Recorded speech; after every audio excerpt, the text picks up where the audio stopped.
ಸಂಬಳವನ್ನು ಘೋಷಣೆ ಮಾಡಿ ನಿನ್ನೆ ಒಂಥರ ರಾಜ ವೆಂಕಟಪ್ಪ ಅವ್ರದ್ದು ಸುದ್ದಿ ನಿಧಾನ ಹೊಂದಿದ್ದು ನಮಗೆ ಒಂಥರ ಶಾಕ್ ತಂತು. ನನಗೆ ನಂಬಕ್ಕೆ ಸಾಧ್ಯ ಆಗಿಲ್ಲ. ಏನಕ್ಕಂದರೆ ಒಂದು 15 ದಿನ 20 ದಿನ ಹಿಂದೆ ನಂತಾವು ಬಂದು ಅವ್ರು ಹೆಂಗೆ ನಂತಾವು ಬರೋರು ಅಂದರೆ ಕ್ಷೇತ್ರಕ್ಕೆ ಕೆಲಸಕ್ಕೆ ನಾವೆಲ್ಲೋ ಯಾರು ನಮ್ದು 4 ಬಾರಿ ಅವ್ರು ಎಮ್ ಎಲ್ ಎ ಆಗಿದ್ದರು. 4 ಬಾರಿ ಎಮ್ ಎಲ್ ಎ ಆದ್ರೂ ಅವ್ರಿಗೆ ಒಂಥರ ಏನು ಅಂತಾರ ಅನಿಸಿಲ್ಲ. ನಾನು 4 ಬಾರಿ ಎಮ್ ಎಲ್ ಎ ಅಂತ ಕ್ಷೇತ್ರದ ಕೆಲಸಕ್ಕೆ ನಮ್ಮ ತಾವು ಅರ್ಜಿಗಳು ಹೆಂಗೆ ತರೋದಂದರೆ ಒಂಥರ ಬಗ್ಗೆ ಸರ್ ನಾನು ಈ ಕ್ಷೇತ್ರದ ಕೆಲಸ ಇದ್ದೆ ದಯಮಾಡಿ ಮಾಡಿಕೊಡಿ ಅಂತ. ನಾನು ಭಾಳ ಸತಿ ಅವ್ರಿಗೆ ಹೇಳಿದೆ, ಸರ್ ತಾವು 4 ಬಾರಿ ಎಮ್ ಎಲ್ ಎ ಆಗಿದ್ದೀರಾ, ನನಗಿಂತ ಸೀನಿಯರ್ ತಾವು 94 ತಾವು ಗೆದ್ದಿರೋದು, ಭಾಳ ಸೀನಿಯರ್ ಆಗಿದ್ದೀರಾ, ಸ್ವಲ್ಪ ಏನಿರುತ್ತೆ ಕೆಲಸ ಮಾಡ್ಕೊಡ್ತೀವಿ. ಇಲ್ಲ ಸರ್ ನಮ್ಮ ಕ್ಷೇತ್ರದ ಕೆಲಸ ದಯಮಾಡಿ ಮಾಡಿಕೊಡ್ಬೇಕಂತ. ಆ ಥರ ಸಿಂಪಲ್ ಮನುಷ್ಯ ನಾನಂತೂ ರಾಜಕೀಯದಲ್ಲಿ ನೋಡೋಕ್ಕೆ ಸಾಧ್ಯ ಆಗಲ್ಲ.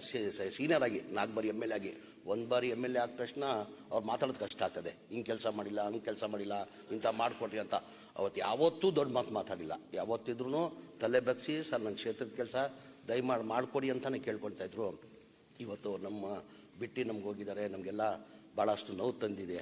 ನಾವು ಕ್ಷೇತ್ರದಲ್ಲಿ ಚುನಾವಣೆಯಲ್ಲಿ ಪ್ರಚಾರಕ್ಕೋಸ್ಕರ ನಮ್ಮ ಮುಖ್ಯಮಂತ್ರಿಗಳು ಪ್ರಚಾರಕ್ಕೆ ಹೋಗಿದ್ದೀವಿ ಕ್ಷೇತ್ರಕ್ಕೆ. ಈ ಚುನಾವಣೆಯಲ್ಲಿ ಆ ಜನಸಾಗರ ನೋಡಿದ್ರೆ ನಮ್ಗೊಂಥರ ಆಶ್ಚರ್ಯ ಆಯಿತು. ಅಷ್ಟು ಜನಪ್ರೀತಿಯನ್ನು ಅವ್ರು ಗೆಲ್ಲಿಸಿದ್ರು. ಅಲ್ಲೇ ನಮ್ಗೆ ಕಾಣ್ತೀವಿ ಬರೀ ಜನ ಎಷ್ಟು ಪ್ರೀತಿಸ್ತಾರೆ ಅಂತೇಳ್ಬಿಟ್ಟು.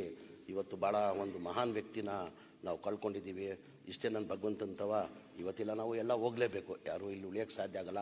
ಚಿಕ್ಕ ವಯಸ್ಸು ಅವ್ರದ್ದು 67 ವರ್ಷ ಅಂದರೆ ದೊಡ್ಡ ವಯಸ್ಸೇನಿಲ್ಲ. ಚಿಕ್ಕ ವಯಸ್ಸಲ್ಲಿ ನಮ್ಮನ್ನೆಲ್ಲ ಬಿಟ್ಟು ಹೋಗಿದ್ದಾರಂತ ಎಲ್ಲ ನಮಗೆ ನೋವನ್ನು ತಂದಿದ್ದಾನೆ. ಇಷ್ಟೇ ನಾನು ಭಗವಂತಂತ ಪ್ರಾರ್ಥನೆ ಮಾಡೋದು, ಈ ಆಗಿರೋದು ಘಟನೆನ ಅವ್ರ ಕುಟುಂಬಕ್ಕೆ ಸಹಿಸ್ಕೊಳ್ಳೋ ಶಕ್ತಿ ಕೊಡಲಿ, ಅವ್ರ ಕ್ಷೇತ್ರೀಯ ಮತದಾರನ ಈ ಸಹಿಸ್ಕೊಳ್ಳೋ ಶಕ್ತಿ ಕೊಡಲಿ ಅಂತ ಅವ್ರ ಭಗವಂತನ ಪ್ರಾರ್ಥನೆ ಮಾಡಿ ಅವ್ರ ಆತ್ಮಕ್ಕೆ ಶಾಂತಿ ಸಿಗಲಿ ಅಂತ ಪ್ರಾರ್ಥನೆ ಮಾಡಿ ನನ್ನ ಮಾತು ಮುಗಿಸ್ತೀನಿ.